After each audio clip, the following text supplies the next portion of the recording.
So today I want to do something more than a little different, and that is I want to talk about Warhammer 40,000, specifically the upcoming 10th edition, and some comments and concerns that I haven't seen from other more popular, one might even say better, Warhammer channels. If this isn't what you came to this video game channel for, I completely understand. The Fallout 4 rambling video I did for the channel anniversary did good numbers, for this channel at any rate, and I thought I'd give those of you who appreciated it a repeat look at my opinions. Unclear why you'd want such a thing, but for those of you who do, here it is. And for those of you who don't, there's a Final Fantasy VI video out tomorrow. The three topics I'm going to cover in this video today are 1. Lion's return is coincident with the abandonment of the Primaris/Firstborn distinction, and that is not a coincidence. 2. Concerns about Wargear options for Primaris captains/captains going forward. And 3. The curious decisions about what special units were put in the 10th edition launch box. Now, if you're still here, thanks for bearing with me, and bear with me for a little bit longer as I bring everyone who doesn't know what a Warhammer 40,000 is up to speed. It's a tabletop war game where you command an army of models that you build and paint and then throw into a dice-laden meat grinder. The most popular faction by far in the game are the Space Marines. These are, quote, bioengineered super warriors, unquote, who fight against the mutant, heretic, and alien, and safeguard the over-the-top theocratic dystopia that is the Imperium of Man. A modern-day Space Marine chapter, by modern I mean roughly the year 41,000 AD, is a descendant from one of the original 20 Legiones Astartes. To put it another way, there were originally 20 legions of Space Marines, each one comprised of human men that had been implanted with crazy space magic organs that shaped their growth and turned them into transhuman killing machines. As a result of this augmentation, they are 33% stronger and harder to wound than a normal human, going by tabletop math. Each legion had its own Primark, a genetically engineered demigod. Each Primarch was the genetic source of the crazy space magic organs for their respective legion. 10,000 years ago, or around about 30,000 AD, there was a great civil war called the Horus Heresy. When the dust settled, there were 9 loyal legions left, plus a handful of deserters from the traitor legions. The traitor legions were banished, and the loyalist legions were broken up into smaller chapters that no one man or Primarch or whatever could have enough power to threaten the Imperium again. The chapters differ in fighting style and organization. So, for example, the White Scars favor using bikes, and their rules, if they're written right, reflect that. Yes, 8th edition, where jump pack White Scars are more viable than bike White Scars, I'm looking at you. The Salamanders like flame weapons and have rules that make them better. You also have some chapters that are wildly different in terms of organization. So, for example, the Black Templars don't have any librarians, basically wizards, because they hate witchcraft so much.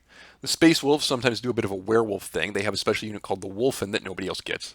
The Dark Angels put all their veterans in Terminator armor, so they don't get the normal veteran squads that everyone else does, except for Blade Guard veterans for some reason. The Blood Angels sometimes go completely insane with Bloodlust, so they get these cool Death Company units that nobody else gets. You get the idea. Now, over time, the remaining living Loyalist Primarchs all died or disappeared after the heresy. Only, Games Workshop's business model is all about selling overpriced plastic to sweaty nerds, so back in 2017 the Primarchs started coming back. And as of a month or so ago, the Loyalists have 2 Primarchs that have returned and are fully playable in Warhammer 40,000. The first is Robute Gilliman of the Ultramarines, and the second is Lionel Johnson of the Dark Angels. Lion's return is contemporary with another major development, which is the abandonment of the Primaris keyword. Well, what does that mean? Well, when Gilliman came back in 2017, he brought with him a brand new, all-singing, all-dancing range of true-scale Space Marines. The ones Game Workshop had been making up to this point had oversized heads and arms, and weren't really, when you stood them next to an Imperial Guardsman, the 8-foot-tall super warriors they were supposed to be according to the lore. These new Primaris Marines are bigger, they're more proportionally correct, and there seems to be a Primaris analog for almost every Firstborn unit. For the old Firstborn tactical squads, we now have Primaris Intercessors. They're tactically flexible, somewhat anti-infantry dudes. For the Firstborn Devastator squads, we now have Primaris Hellblasters, backline anti-tank shooters. And in place of the Firstborn Terminators, we have Primaris Aggressors, elite chunky melee brawlers. Now, for some reason, when Games Workshop unveiled the new Primaris line, they didn't let the new units play nicely with the original Firstborn units. By that I mean Primaris units can't ride the ubiquitous Rhino transport. Oh no. You have to buy Games Workshop's brand new chunk of plastic called an Impulsor to ride your new dudes around in. Okay, I guess the Primaris guys are bigger, they don't want them bonking their heads in the Rhino doors, but the Firstborn Marines couldn't ride the new Primaris transports either. It was all very weird. And the weirdness got compounded with the new range of Chaos Space Marines from late 8th edition. The Chaos Space Marines are the traitor legions from 30k, the legions that betrayed the Emperor. They got these new true-scale legionaries, But they didn't get any new Primaris-like keywords, so the new Chaos Space Marines can still ride in the Chaos Rhinos. Well, in 10th edition, they're seeing that most Primaris units will now be able to ride in most non-Primaris vehicles, and vice versa.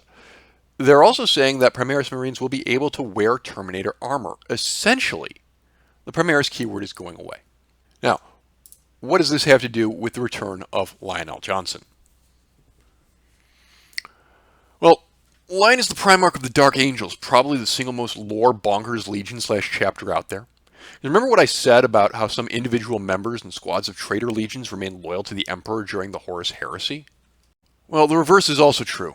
Some elements of overall loyalist legions, like the Dark Angels, either turned traitor or turned renegade. Now, most of the loyalists just dealt with this and moved on. The White Scars are a prime example of that. There was a big schism in that legion.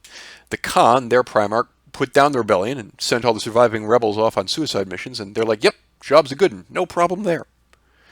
The Dark Angels didn't see it that way. They were the first legion. They were trusted with all sorts of technological secrets and weapons that no other legion got their hands on, and something like half the legion turned out to be traitors. No other legion had so much trust placed in them, so it didn't matter to them that almost every other legion had some traitor elements, if not turned traitor en masse. So the Dark Angels did everything they could to cover it up. The Fallen Angels are their great secret shame, and they've been living with that secret shame for 10,000 years.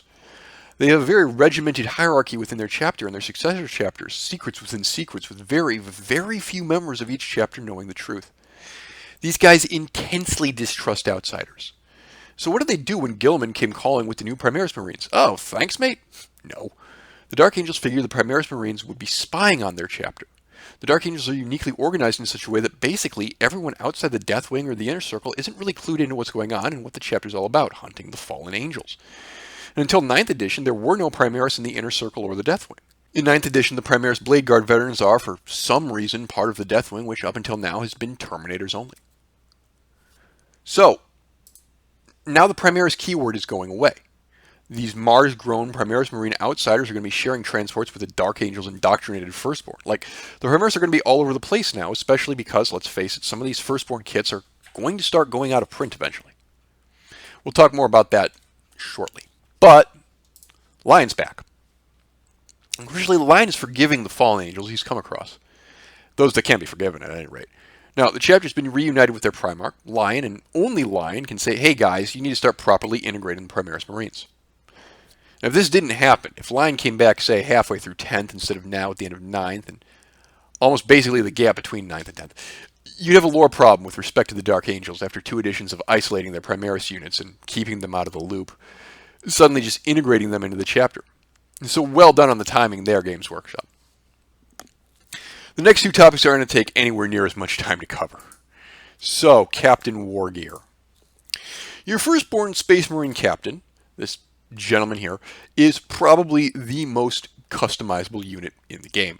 Broadly speaking, and don't jump on me if I miss something, in one hand you could take a Chainsword, Power Axe, Power Maul, Power Fist, Thunder Hammer, or Lightning Claw, and in the other hand you could take a Bolt Pistol, Plasma Pistol, Lightning Claw, or Storm Shield. And you could mix and match that to your heart's content. The Primaris Captain, not so much. They want you to build what's in the box. In 8th, unless you bought the starter box, which had this Captain in Gravis armor, actually, not quite this Captain, but the same Wargear, Power Fist and Power Sword. You could have a Primaris Captain with a Bolt Rifle and Power Sword. If you got the Anniversary model, you could have a Primaris Captain with a Power Fist and a Plasma Pistol. Those were your 2 options. They introduced a Primaris Captain in Phobos armor halfway through 8th. And what? A Sniper Rifle, and I think he's got a Combat Knife there? That'll probably continue to be its own separate data sheet, and the Gravis Captain will be his own data sheet. But the basic Captain and Primaris Captain, they'll have to combine that if they're getting rid of the Primaris keyword. I'm not going to speculate about the Captain on the bike or the Captain with a jump pack. It's ridiculous that it's been almost 6 years since the Primaris line started, and we still don't have melee jump pack Primaris squads like the Vanguard veterans. But your guess is as good as mine as what's going to happen with the good old Smash Captains. In 9th, we got another Primaris Captain. These guys, Power Sword and Storm Shield.